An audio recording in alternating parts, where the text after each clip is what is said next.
Hi friends, welcome to Priyari life style. இன்றைக்கி நம்ம வீடியோவில் என்ன பார்க்க போகிறோன்னா, ஒரு லஞ்ச் பாக்ஸ் ரெசிபி தான் பார்க்க போகிறோம். வாங்க எப்படி செய்கிறதுன்னு பார்க்கலாம்.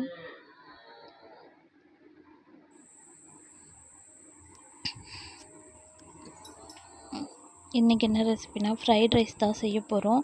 ஃபஸ்ட்டு அதுக்கு தேவையான திங்ஸ்லாம் எடுத்து வச்சுருக்கேன். 4 முட்டை, 2 வெங்காயம், 2 பச்சை மிளகாய், இஞ்சி பூண்டு பேஸ்ட்டு, கோஸு, கேரட், பீன்ஸ், குடமிளகாய், அப்புறம் பார்த்திங்கன்னா sauce, tomato sauce, soya sauce எடுத்து வச்சுருக்கேன். ஃபஸ்ட்டு அரிசி கழுவி சாப்பாடு வச்சுக்கலாம். தண்ணி நல்லா கொதிச்சிருச்சு. இப்போ வந்து அரிசி போட்டுக்கலாம். அரிசி பார்த்திங்கன்னா ஒரு 3/4 வாசி தான் வேகணும். அதுக்கேற்ற மாதிரி வேக வச்சு எடுத்துக்கலாம். ஒன்றோடு ஒன்று ஒட்டாமல் இருக்கிறதுக்காக கொஞ்சமாக எண்ணெய் சேர்த்துக்கிறேன். அரிசி ஒரு பக்கம் கொதிக்கட்டும். நம்ம அதுக்குள்ளே முட்டையை வந்து பொடி மாஸ் பண்ணி வச்சிடலாம். கேரட்லாம் அரிஞ்சு வச்சுட்டேன். காய்கறி எல்லாமே அரிஞ்சு வச்சாச்சு. ஒரு பேனில் கொஞ்சமாக எண்ணெய் ஊற்றிக்கலாம். 4 முட்டையை உடச்சி வச்சுருக்கேன். அது கூடவே கொஞ்சம் உப்பு, மிளகுத்தூளும் போட்டுக்கலாம். போட்டு நல்லா பீட் பண்ணி வச்சுக்கலாம்.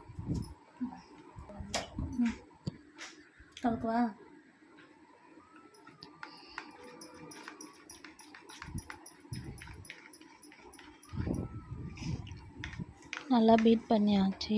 இப்போ பார்த்தீங்கன்னா பேனும் கொஞ்சம் ஹீட் ஆகிருக்கும். சாப்பாடும் வெந்துட்டுருக்கு. இப்போ இதில் முட்டையை ஊற்றி கொஞ்சம் பொடி மாஸ் மாதிரி பண்ணி எடுத்துக்கலாம் தனியாக.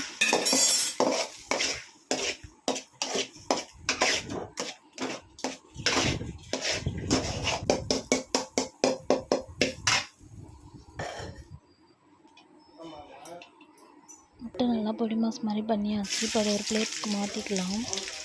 இப்போ இந்த சைட் பார்த்திங்கன்னா பேன் வச்சுட்டு ஆயில் போட்டுக்கலாம். ஆயில் போட்டு கொஞ்சம் வெங்காயம், பச்சை மிளகாவும் போட்டுக்கிறேன். கொஞ்சம் நல்லா வதங்கட்டும். கொஞ்சமாக இஞ்சி பூண்டு பேஸ்ட் போட்டுக்கிட்டேன். இஞ்சி பூண்டு வாசனை போகிற வரைக்கும் நல்லா வதக்கிக்கலாம். அதுக்கப்புறம் பார்த்திங்கன்னா நம்ம வெட்டி வச்சுருக்க குடமிளகா, கேரட், பீன்ஸ், கோஸ் எல்லாமே போட்டுக்கலாம்.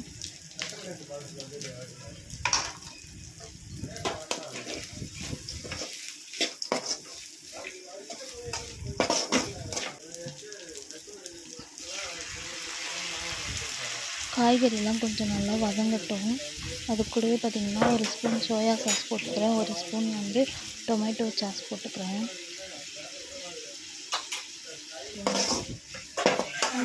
இது போட்டதுக்கப்புறம் இன்னும் கொஞ்சம் நல்லா கிளறி விட்டுக்கலாம்.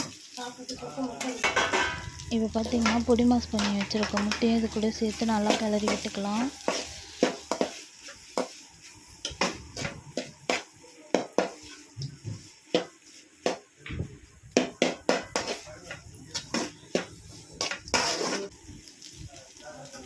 இதுக்கு பார்த்திங்கன்னா ஒரு ஸ்பூன் மிளகுத்தூளும், அரை ஸ்பூன் வந்து காஷ்மீரி ரெட் சில்லி பவுடரும் நான் போட்டுக்கிறேன்.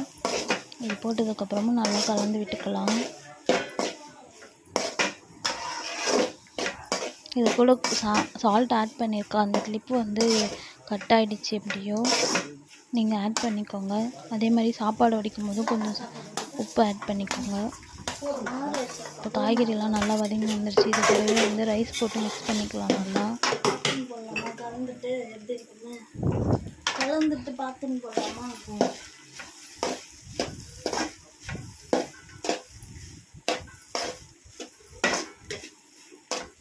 வீடியோ அது கல்லால் போடா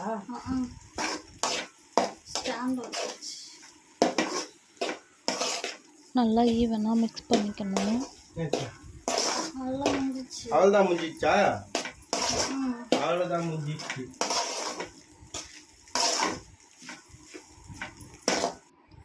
அவ்வளோதான் ஃப்ரெண்ட்ஸ், நல்லா ஈவனாக மிக்ஸ் ஆகிடுச்சு. இதுக்கப்புறம் ஒரு பிளேட்டில் போட்டுக்கலாம். இந்த மாதிரி நீங்களும் செஞ்சு பாருங்கள். செம்ம டேஸ்ட்டாக இருக்கும். நல்லா வந்திருக்கு. இந்த வீடியோ உங்களுக்கு பிடிச்சிருந்தா எங்கள் சேனலை சப்ஸ்கிரைப் பண்ணி